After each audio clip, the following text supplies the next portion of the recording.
You know, it's so important that we all believe in what we do, but we need to be able to articulate it and teach our staff how to articulate it through their stories.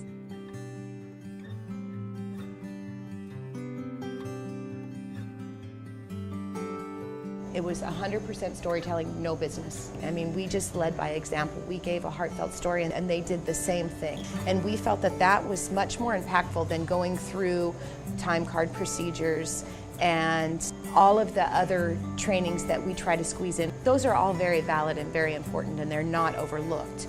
It's just that we only have 1 2-hour time frame a year to get together and really make a difference.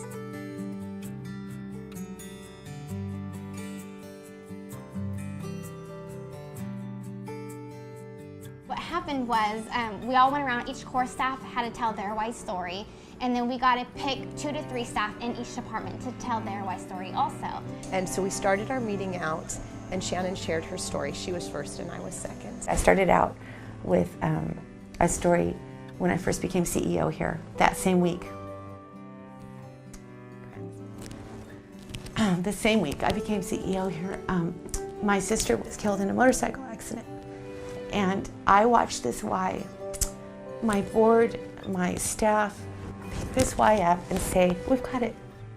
We've got this Y. And to me, that was the most telling why moment I had here when I saw that this wasn't about any one person.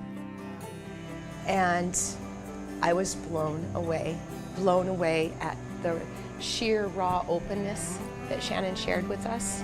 And she set the tone for that meeting. And I think we honestly got more heartfelt, truthful stories from our staff than we would have ever gotten before. And I was so proud of her. And so I started with that story. And then the staff started coming up and telling their individual stories on what struck them, what was their why moment, what were they hoping to change, what had they changed.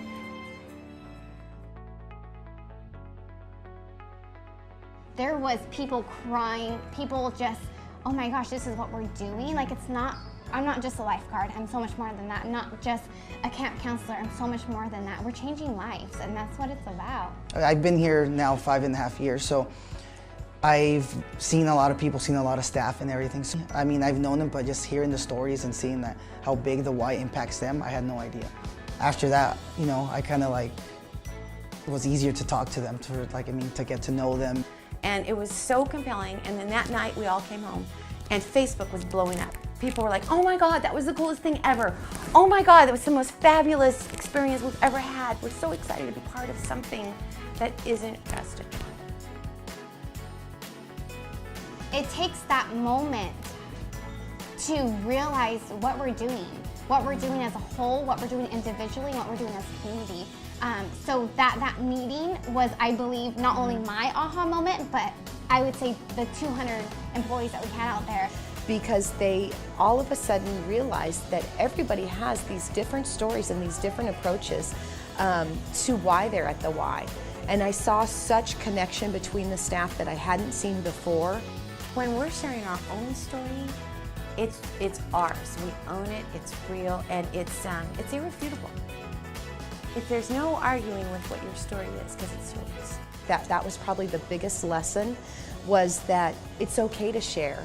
We can be a little vulnerable. We can have a story. We can be a little emotional, and it still opens the door for a new relationship to grow.